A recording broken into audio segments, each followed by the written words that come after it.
Hadirin yang kami hormati, selanjutnya orasi ilmiah Profesor Dr. Hajah Endah Ratnawati Khotim, Doktoranda MAG MSI. Disilakan. Profesor Dr. Hajah Endah Ratnawati Khotim, Doktoranda MAG MSI, merupakan guru besar ilmu sosial UIN Sunan Gunung Jati Bandung. Perempuan kelahiran 12 November 1964 ini menikah dengan Dr. Andes Haji Dedeng Yusuf Maulani SHMSI. Pasca menyelesaikan studi S1 jurusan Perbandingan Agama YIN Sunan Gunung Jati Bandung tahun 1989, perempuan kelahiran Manado ini melanjutkan studi S2-nya di jurusan Pemikiran Islam UIN Syarif Hidayatullah Jakarta pada tahun 1997. Berselang 3 tahun, Endah Ratnawati menyelesaikan studi S2 di jurusan Ilmu Sosial, bidang kajian utama Sosiologi Antropologi FISIP, Universitas Pajajaran. Tidak puas sampai di situ, ia pun meraih 2 gelar doktor sekaligus di tahun 2009, yakni pada jurusan Religious Studies, kerjasama UIN Sunan Gunung Jati Bandung dan Kementerian Agama, dan jurusan Ilmu Sosial bidang kajian utama Sosiologi Antropologi FISIP, Universitas Pajajaran.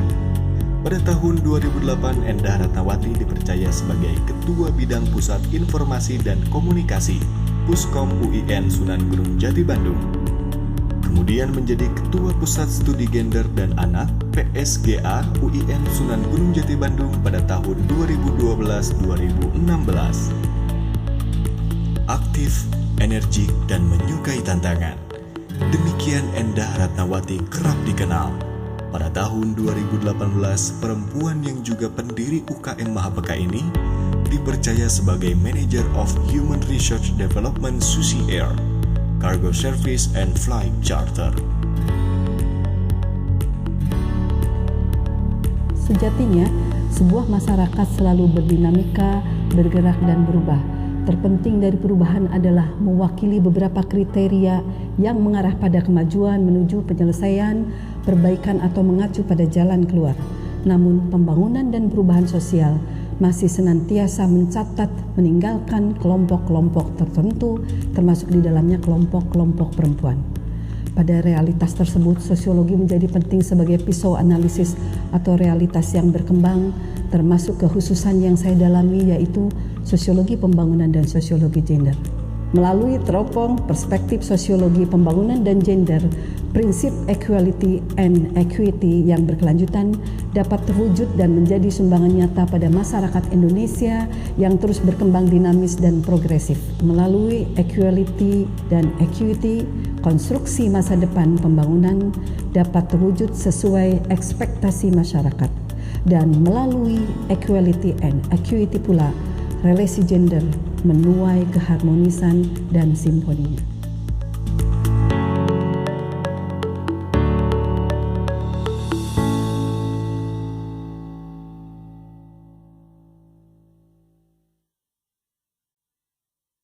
Bismillahirrahmanirrahim. Assalamualaikum warahmatullahi wabarakatuh. Alhamdulillahilladzi arsala rasulahu bil huda wa dinil haq yudhhirahu ala dini kulli wa kafa billahi syahida. Asyhadu an la ilaha illallah wa asyhadu anna Muhammadar Rasulullah. Yang saya hormati Bapak Ketua dan Sekretaris serta para anggota Senat Universitas Islam, Profesor Dr. Haji Nanat Fatah Nasir MS dan jajarannya, Bapak Rektor Profesor Dr. Kiai Haji Mahmud MSI, dan para wakil rektor serta seluruh sivitas akademika UIN Sunan Gunung Jati Bandung. Yang kami hormati para undangan, keluarga, teman sejawat, dan hadirin yang saya hormati. Hadirin yang saya hormati, dengan kerendahan hati, izinkanlah saya menyampaikan pidato singkat pengukuhan guru besar saya dalam bidang ilmu sosial pada Fakultas Sosial dan Ilmu Politik Universitas Islam Negeri Sunan Gunung Jati Bandung dengan judul Modal Sosial Masyarakat Indonesia dalam Menghadapi Pandemi COVID-19. Indonesia dan negara-negara lain di dunia pada saat ini tengah menghadapi pandemi global coronavirus disease atau COVID-19 yang berkepanjangan.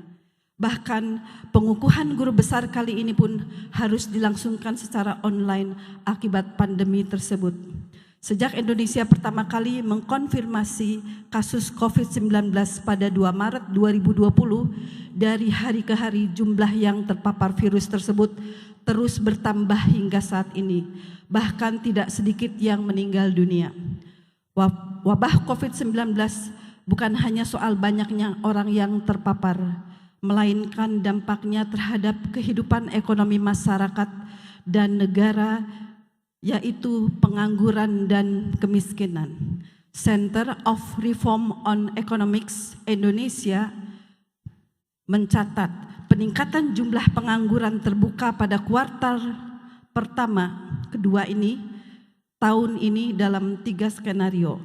Yang pertama, potensi tambahan jumlah pengangguran terbuka secara nasional mencapai 4,25 juta orang dengan skenario ringan.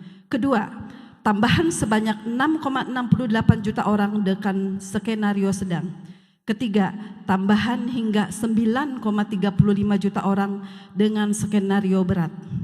Berdasarkan hitungan pemerintah, jumlah pengangguran sepanjang tahun 2020 bertambah 2,9 juta orang dalam skenario berat dan 5,2 juta orang dalam skenario sangat berat.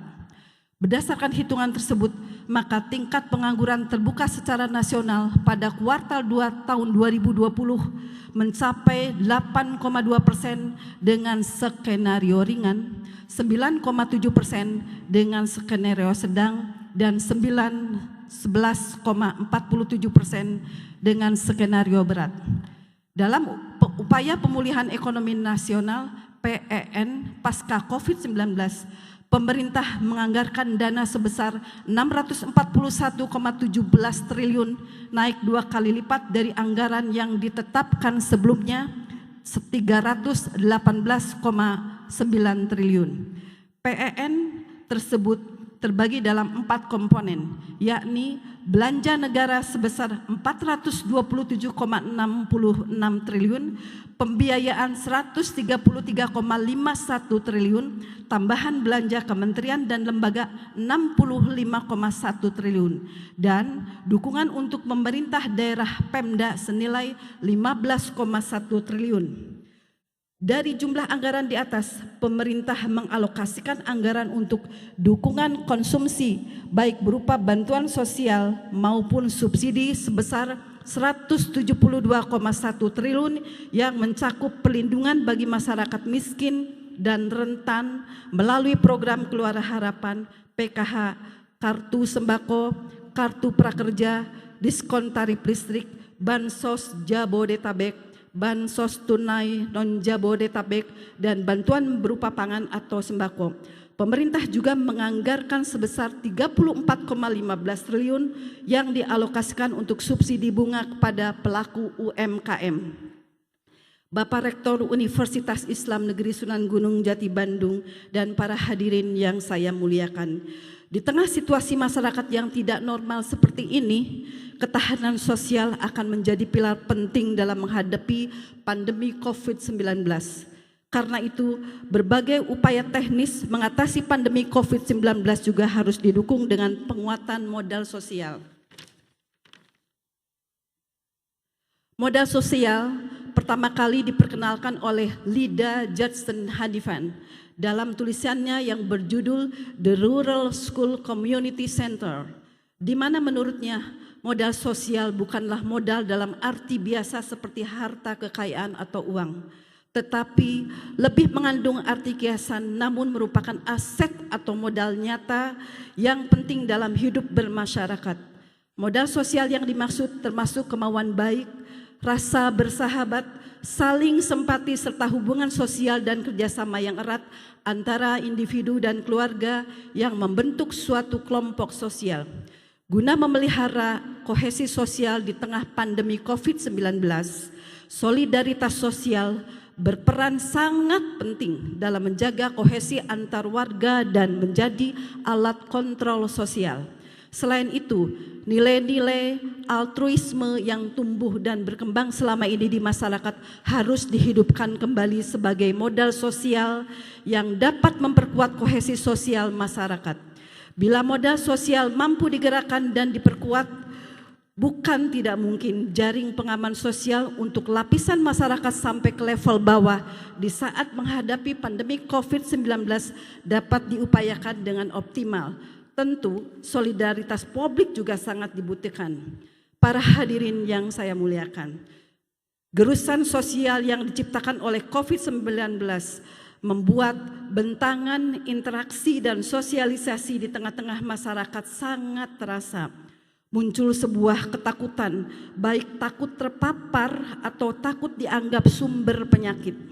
Dalam hal ini, ketakutan ini berwujud secara umum berupa penolakan masyarakat yang berhubungan dengan atribusi kontrolabilitas. Atribusi kontrolabilitas itu adalah penderita COVID-19 patut dianggap bersalah, pasien memang menderita COVID-19. Ketakutan tersebut membuat masyarakat mulai mengalami gejala psikologi awal, yaitu kecemasan.